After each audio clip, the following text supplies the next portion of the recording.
Welcome to the Tennessee Achieves Virtual Community Service webinar.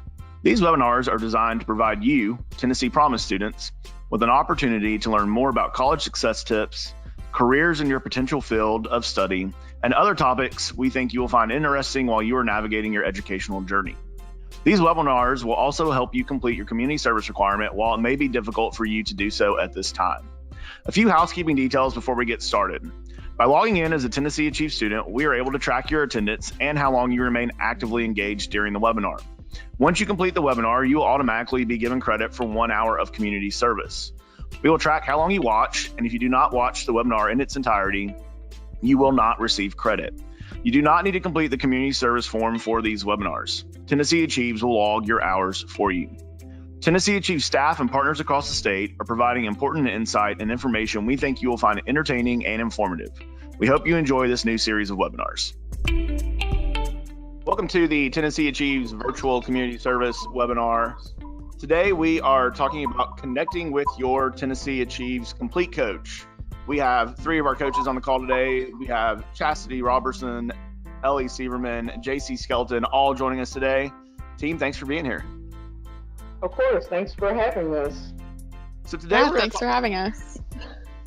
Absolutely, thank you guys. So today we're going to talk a little bit about why it's important why you have a coach, why it's important that you are communicating with your coach, and some of the resources and things that they can help you out with. But just to start out, why don't we start in Memphis and we'll move across the state. If you guys, Chastity, kick us off, tell us a little bit about yourself, where you're from, where you went to college, degrees that you've earned, and a little bit about your professional career. Okay, great. So my name is Chastity Robertson, and I was born and raised here in Memphis, Tennessee. I graduated from White Station High School a very long time ago. Got a scholarship to attend the University of Tennessee at Martin. Graduated with degrees in history and international studies with a poli-sci focus. And I was the first person in my family to graduate from college, so I know how tough it can be. Getting accustomed to going to school, figuring out everything that you need to know, who to talk to, who to communicate with. So I've definitely been down that road before. Thanks so much, Chastity. Ellie? Hey, so I am from Franklin, Tennessee. I graduated from Ravenwood High School in 2013. Go Raptors. And then after high school, I went to the University of Tennessee, Knoxville for 4.5 years. I graduated with a business degree with a dual concentration in marketing and business analytics. And Tennessee Achieves was my very first job after college, and I've worked here for almost 2.5 years now. Ellie, we got to go Raptors, but we didn't get to go Vols. Also go Vols, yes. Always go Vols. And JC, why don't you tell us a little bit about yourself?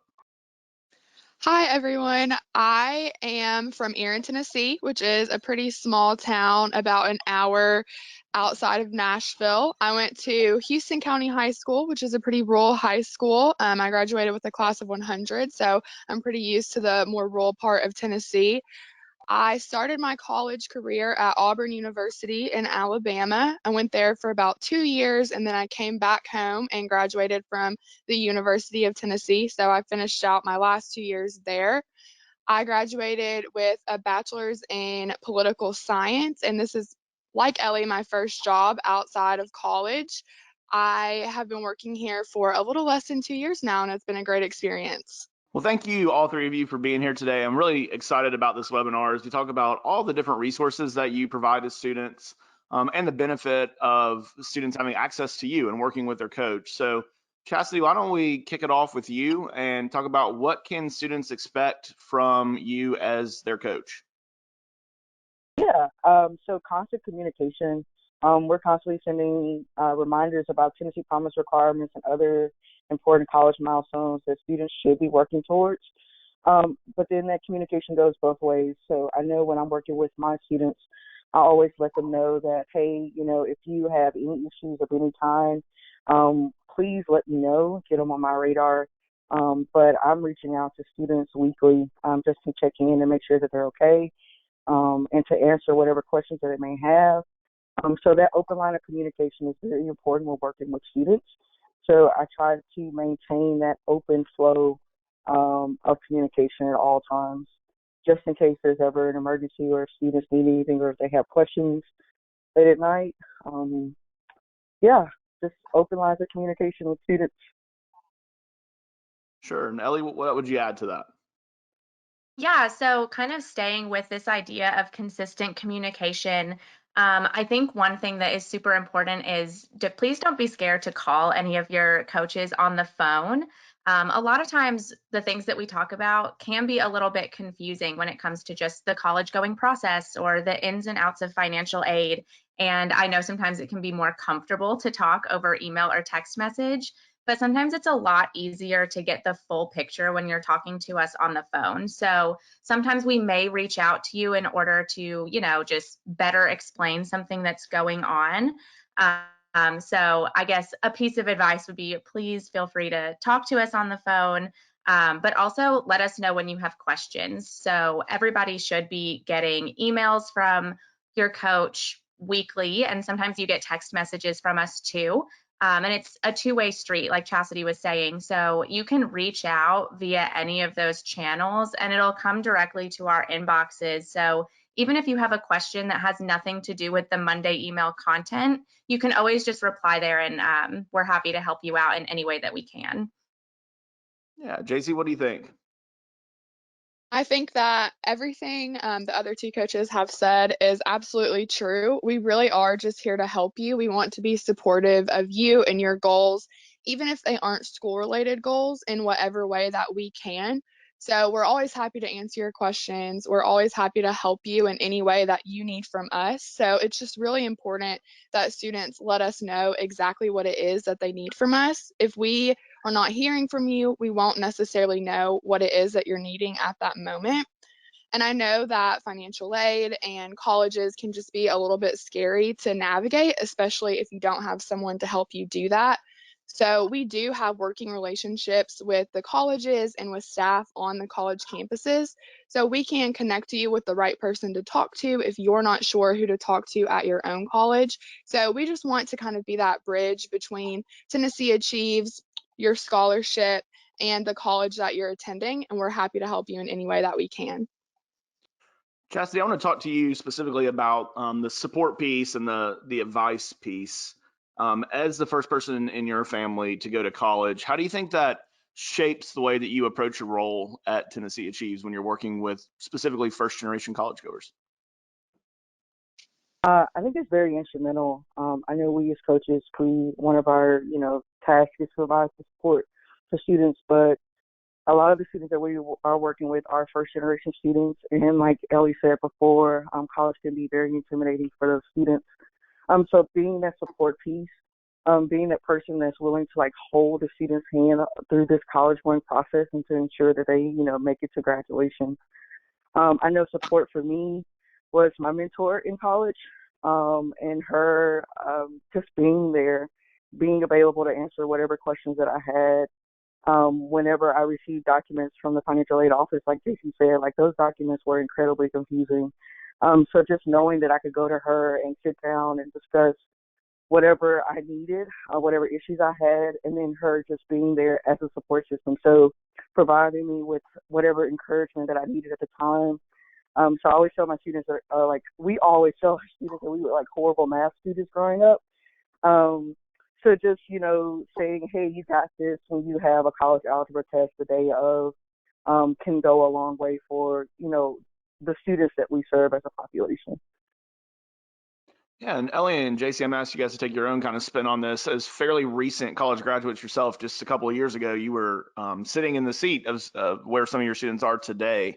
How do you take your experience just from just a short time ago, and how is that relatable as you're helping students work through whatever issues they may have? Well, I definitely remember these issues like it was yesterday. But it's really helpful to be a recent college graduate talking with students just because I remember some of the struggles that I dealt with. I think kind of across the board, no one really knows what to expect going into college. And so I feel like at one point or another, everyone does experience really similar issues. I know a lot of my students really struggle with things like time management and wanting to get involved on campus, but maybe not really knowing how. Just things that you don't always think about when you initially imagine what it's going to be like going to college. And so it's been helpful for me, just I was someone who had to learn how to use a planner. That was really, really challenging for me to get into the habit of. And now I check it literally every single day religiously now that I'm not in college anymore. So just kind of having those experiences to help students is really helpful.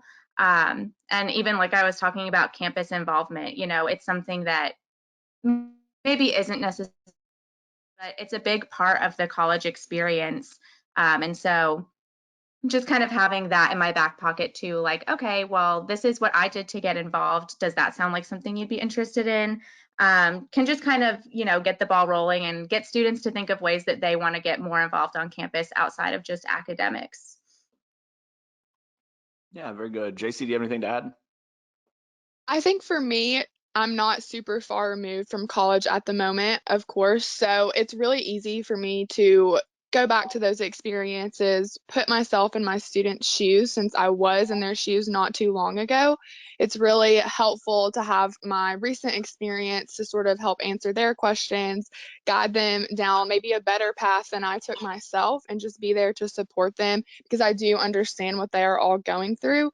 I think that it was hard for me to transition from a smaller high school in a more rural area of Tennessee to the city of Knoxville or even Auburn whenever I went there.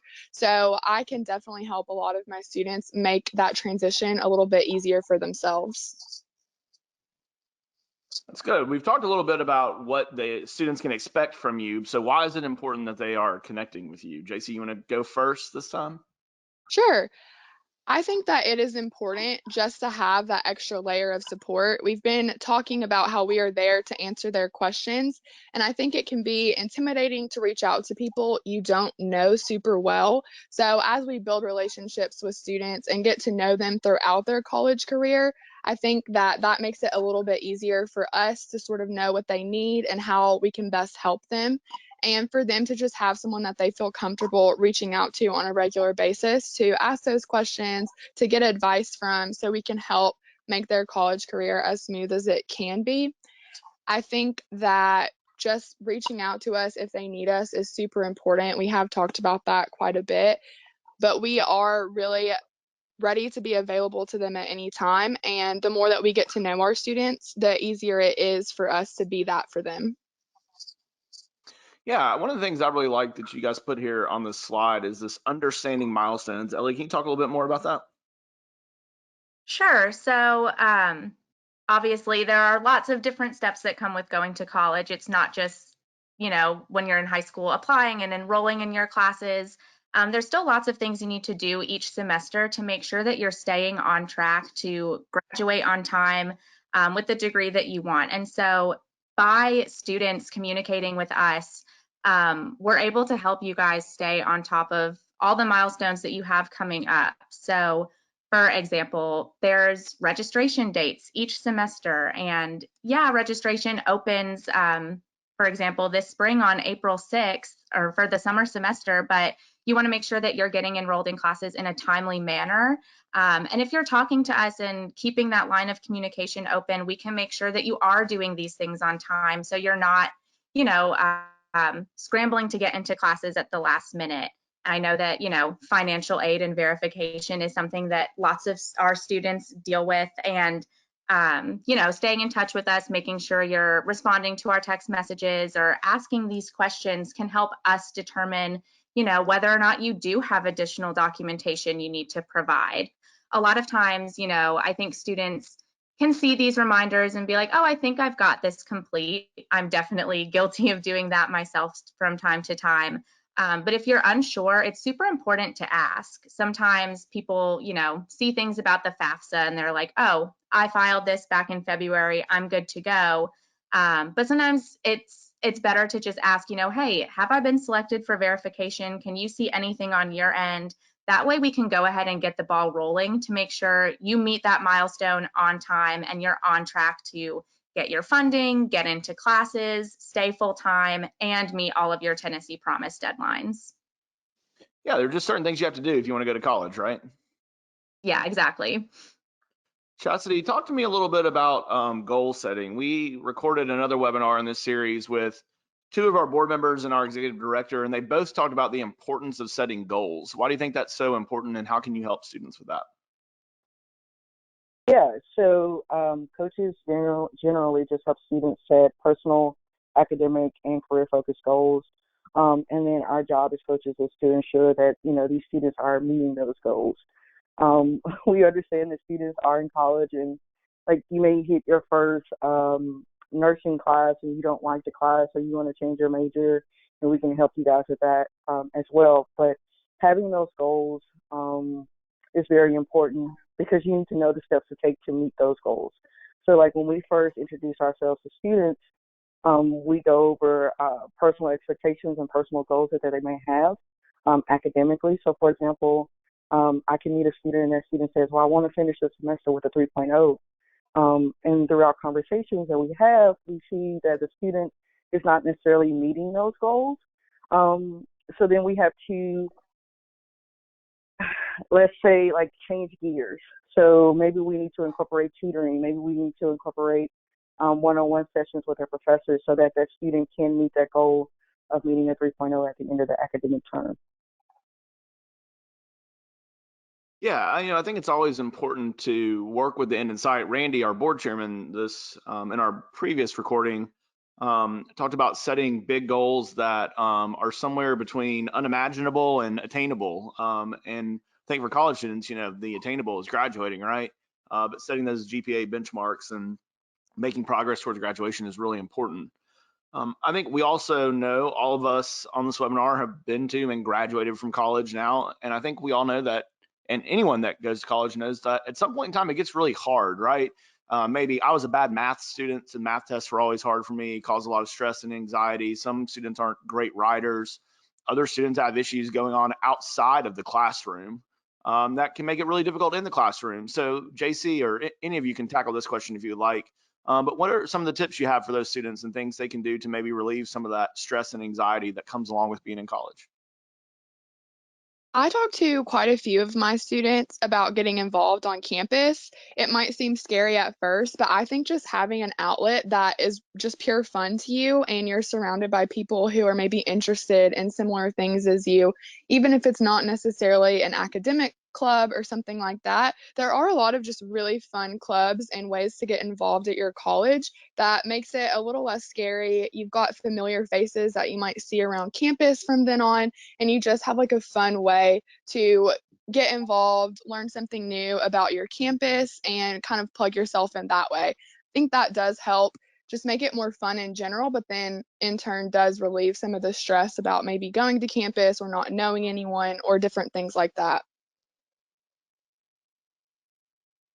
One Yeah, thing go ahead, Ellie. Yeah, one thing, no, you're fine. One thing that I just wanted to add in terms of like academic stress, I know one thing that was really helpful to me in college, and I try to encourage my students to do also, is just kind of starting to build a relationship with your teachers. I know a lot of them say that talking to their professors actually induces a little bit of stress.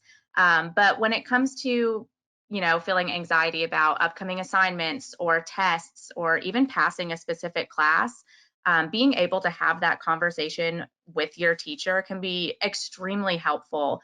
A lot of times, if they actually know what's going on with you outside of the classroom, they'll help kind of meet students where they're at so they can figure out, more of an individual plan on how they can tackle these goals.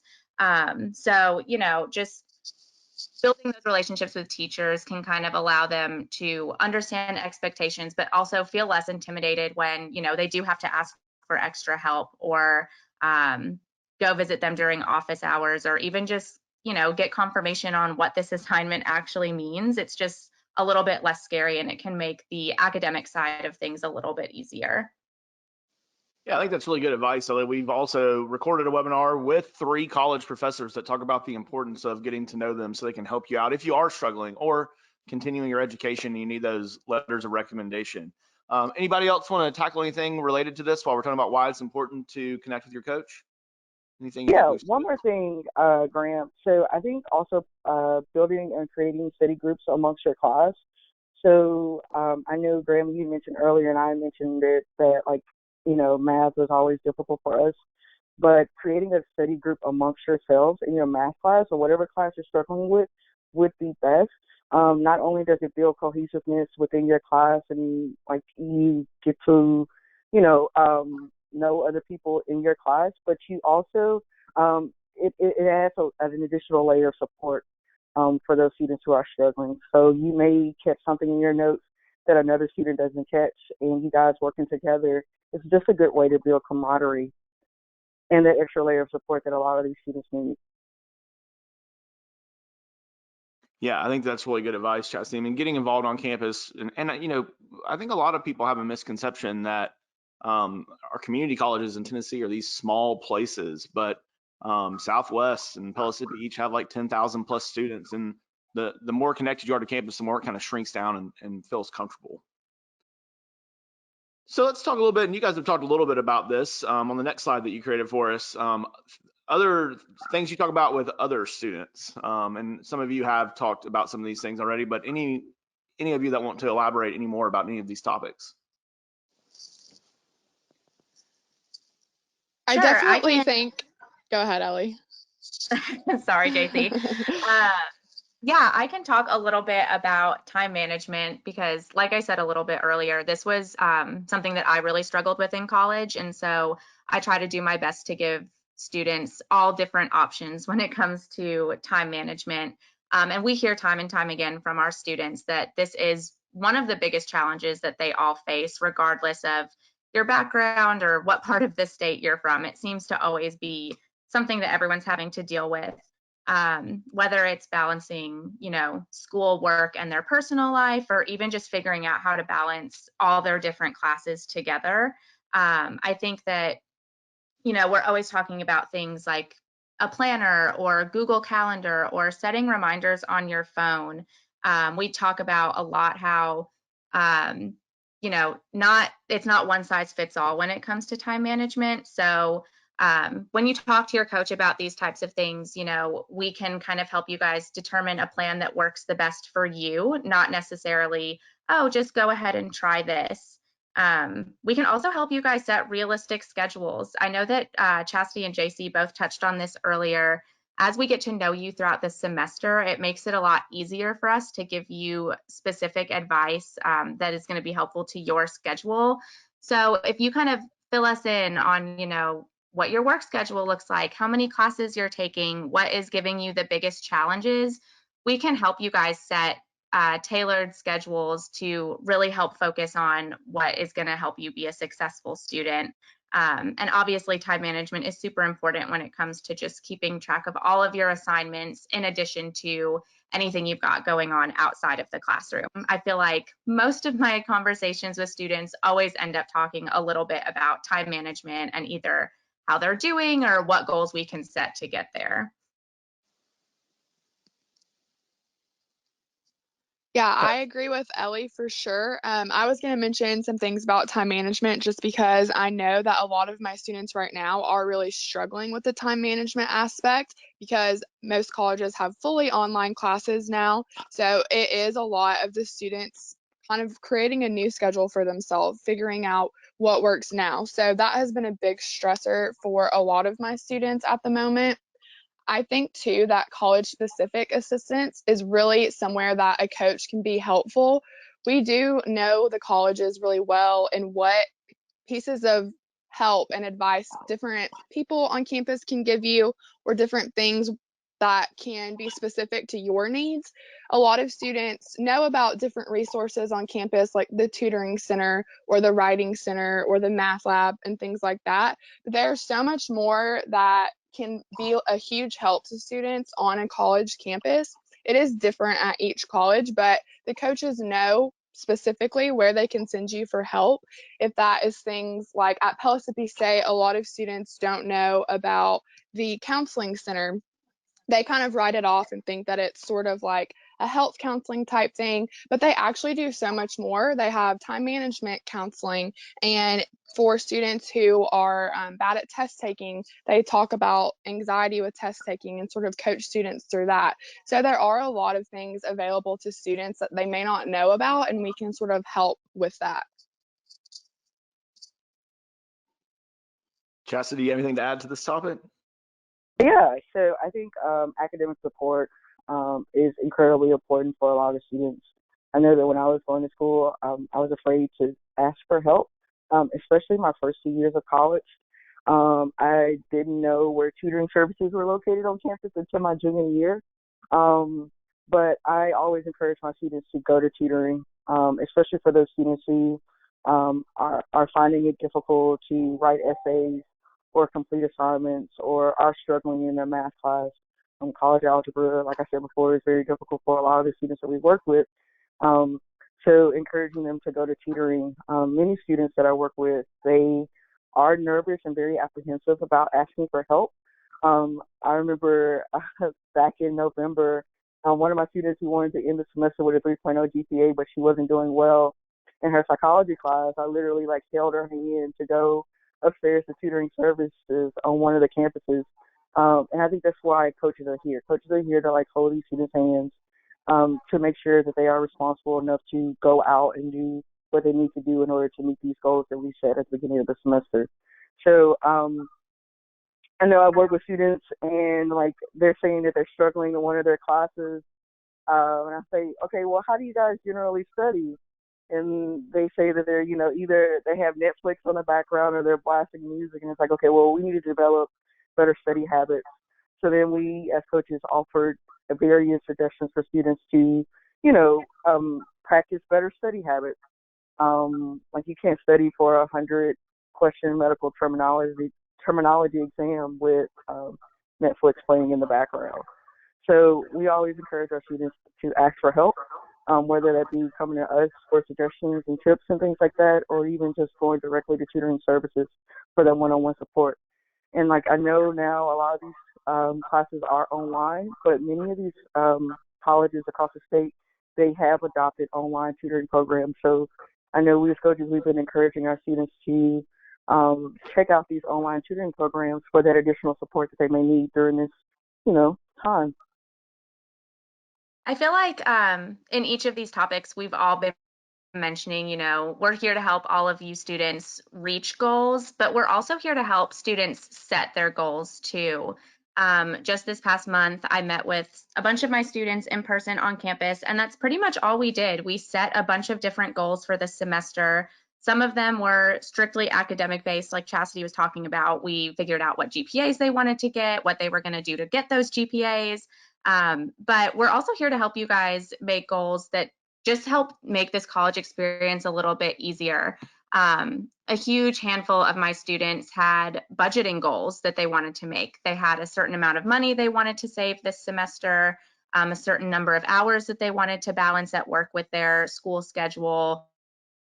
And we got to sit down in person and actually create measurable steps to help them achieve their goals. And like we talked about, this constant communication, I've been checking in with those students each month just to make sure, they're on track. Has anything kind of, gone a different way than we expected? What are we going to do to get back on track to make sure that we're still going to reach that goal? And, we're also here to hold everyone accountable too. I think I have definitely set goals for myself in the past that sounded really great at the time, and then life happened, as it does for everybody else.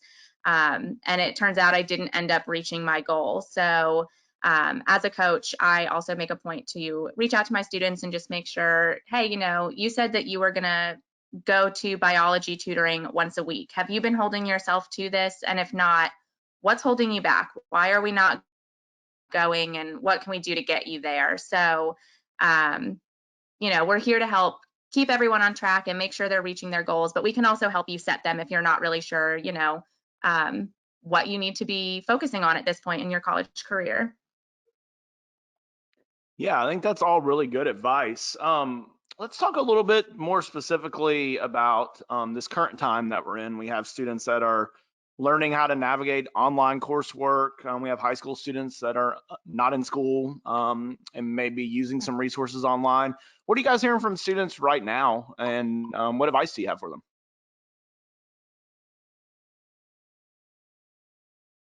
So a lot of my students, the biggest challenge is just getting into a classroom routine at home. And so one thing that I've been suggesting to students, and I've also heard feedback that students that were already doing this, it's been really helpful, but kind of creating a classroom schedule while you're actually at home. So maybe it's not the typical, 7:30 to 2:30 when you're in high school, or 9:40 when you're getting to campus each day. But let's say maybe every single day at 10 a.m. is when our students are checking their online campus and figuring out what they need to do for the day. A lot of students have told me that they have to check their portal every single day, or they feel like they might miss an announcement because they don't have that in-person interaction with their teachers anymore to let them know, hey, you've got this coming up, or don't forget, we pushed this homework assignment back. So just being really diligent about setting an alarm on your phone every day at 10 a.m. to make sure you're logging in and doing your schoolwork, and also blocking off a chunk of time. So whether it's an hour every day or 3 hours every day, it's going to look different for every student based on their needs. But at the same time, you need to make sure you're blocking off enough time to do your classwork on top of your homework as well. Ellie, I think that's really good advice, trying to pretty much create a routine and Yeah. stay in that routine so it feels as normal as possible. JC or Chastity, you guys have anything to add? Yeah, I think that was all really great advice. I've been having a lot of those very similar conversations with my students as well. A lot of my students have voiced to me that their biggest concern right now is that they're just going to forget to turn in an assignment, forget to actually do the assignment, forget the due dates, just all of these different factors that are sort of moving parts for them right now that they may not necessarily be used to having to deal with on their own without that classroom setting to kind of serve as a reminder. So I definitely think whenever Ellie mentioned making alarms on your phone, I think that's a really good way that a lot of my students are starting to try to make sure that they are staying on top of those things and not forgetting about them.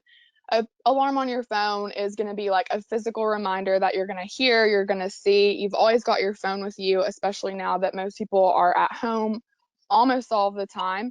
And it kind of creates a sense of urgency. You're like, oh, I forgot. I need to do this. Let me work on it now. The other thing I've been talking to a lot of my students about are just using those online resources.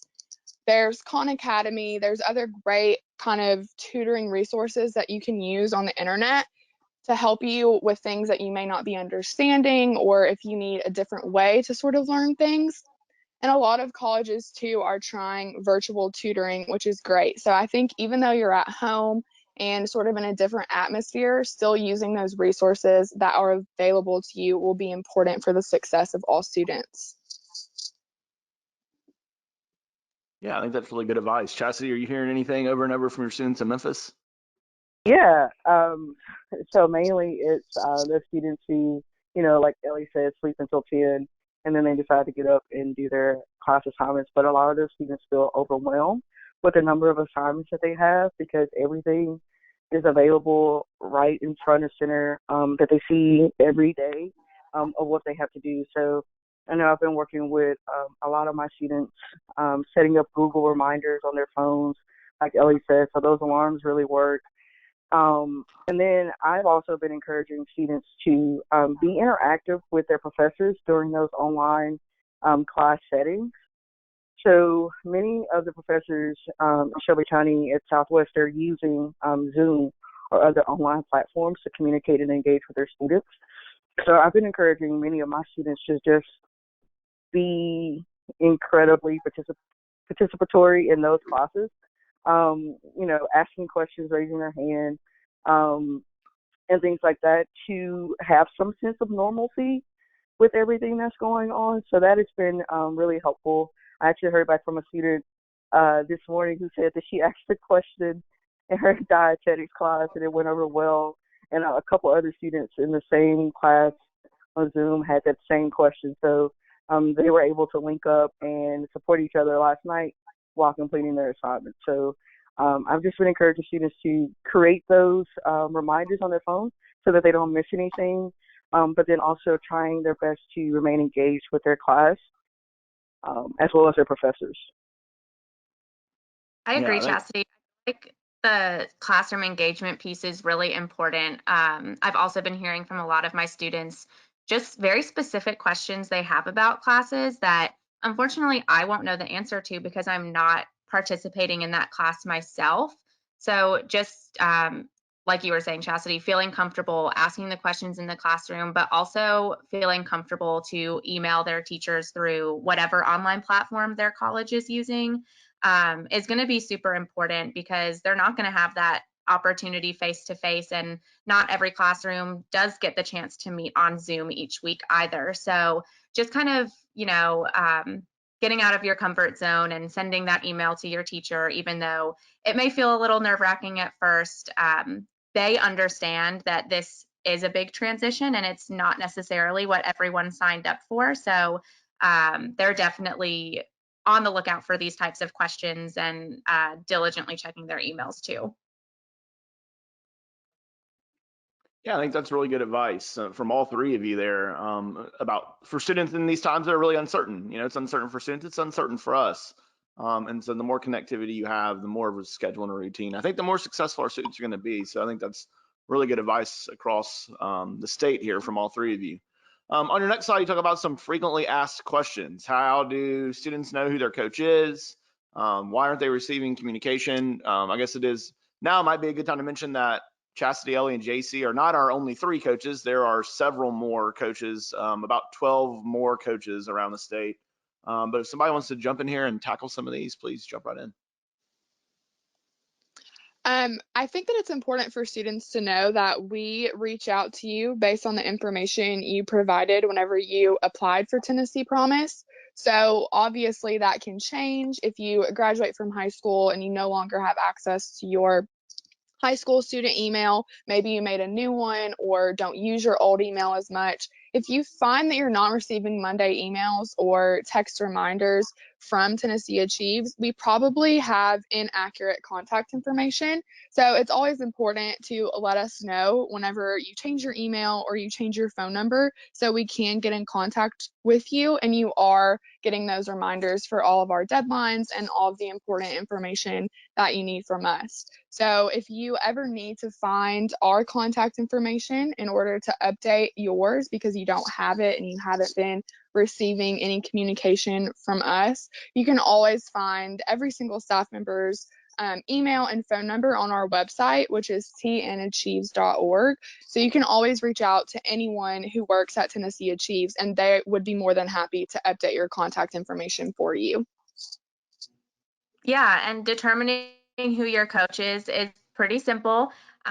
Whoever you are receiving those Monday emails from is who your coach is. So if you're wanting to give them a phone call, but you don't have their phone number, if you're receiving emails from me, my email's ellie@tnachieves.org. So when you get to the contact information on our website, you can just find my name and my phone number is listed there as well. Let's talk a little bit about what you guys are doing right now, scheduling appointments with students that maybe need some additional support, whether it's in the classroom or out of the classroom. Any of our high school or college students that maybe feel like they need to talk to somebody, how do they get in touch with you guys, or what should they do to go about scheduling some of those meetings?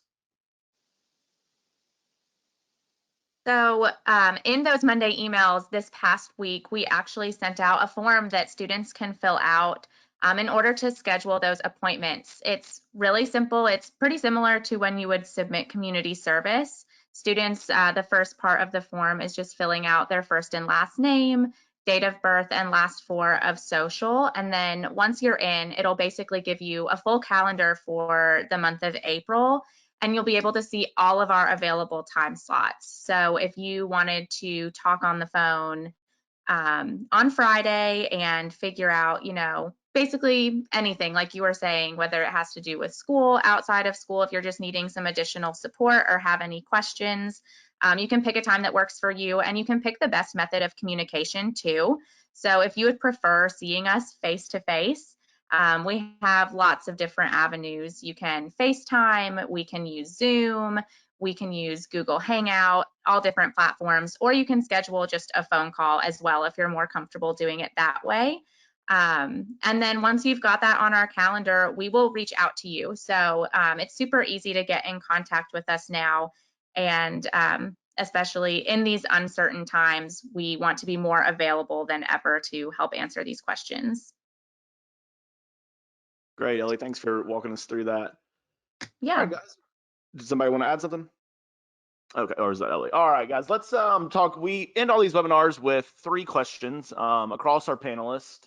And these are 3 of my favorite questions as we go. Chastity, we'll start with you. We can mix up who goes first and such. But what is one thing that you know now that you did not know in college that you wish you knew? To go to tutoring. I was very reluctant to go to tutoring, and like I said before, I really didn't know where tutoring was located on the UT Martin campus when I first went to college. Even though I went through, I think they call it SOAR, New Student Orientation on campus, but I thought I knew everything. I was very stubborn. I was very bullheaded, and I thought that I could figure things out on my own. So I was very reluctant to ask for help. So I wish I had of taking advantage of tutoring services, as well as getting to know my professors a bit more. I didn't start getting to know my professors until the end of my sophomore year when I changed my major. So yeah, take advantage of getting to know your professors and go to tutoring. Yeah, that's my advice. Yeah, it's really good. I mean, that's one that we've heard a lot across the recording so far is don't be afraid to ask for help. Ellie, what about you? So I wish I knew that I was not confined to my major. I spent a lot of time in college really stressing out about what major I was picking. I actually changed my major 4 times before I landed on business. And here I am at tnAchieves, not really doing a whole lot of business analytics and marketing. So there's tons of opportunities for lots of different majors, and it definitely is important to pick something that you're interested in and passionate about and can see yourself doing. But if you're unsure, it's okay. I felt a ton of pressure at 18 to know exactly what I was going to do for the rest of my life. But it's okay to change your mind, and there are definitely lots and lots of options out there for all different majors. That's really good advice, Ellie. I've changed my major several times also. JC, what's your advice? Or sorry, what do you wish you knew? What do you know now that you wish you knew then? Mine is not unsimilar to Chastity's, and I'm sure this has been a very popular answer, but I wish that I would have gotten to know all of my professors better and ask questions when I needed help. I started getting to know my professors and really utilizing them my senior year of college, and it was the most helpful thing that I did for myself. I made really great relationships, and I'm still in contact with some of those professors. They helped me with much more than just class questions that I had, although I did make my best grades my senior year probably because of talking to my professors so much. But they really offered advice in all aspects of my life. They helped me get in touch with different people and careers that I was interested in, and it helped me really nail down exactly what I wanted to do after college. So I'm really thankful that I finally decided to do that my senior year, and I wish that I would have utilized my professors more before that.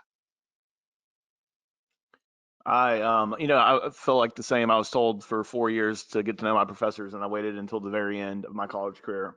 So if you had, Ellie, we'll start with you this time. Just one piece of advice for students. What's the most important thing you would advise them to do? So very similar to that, mine is just getting to know your teachers. Not so much just for academic support, but kind of like JC was saying, the teachers that I took the time to get to know really helped me with like my interview skills. They helped me with networking opportunities, even with public speaking. So just they can offer so much more than just, marketing 101 class.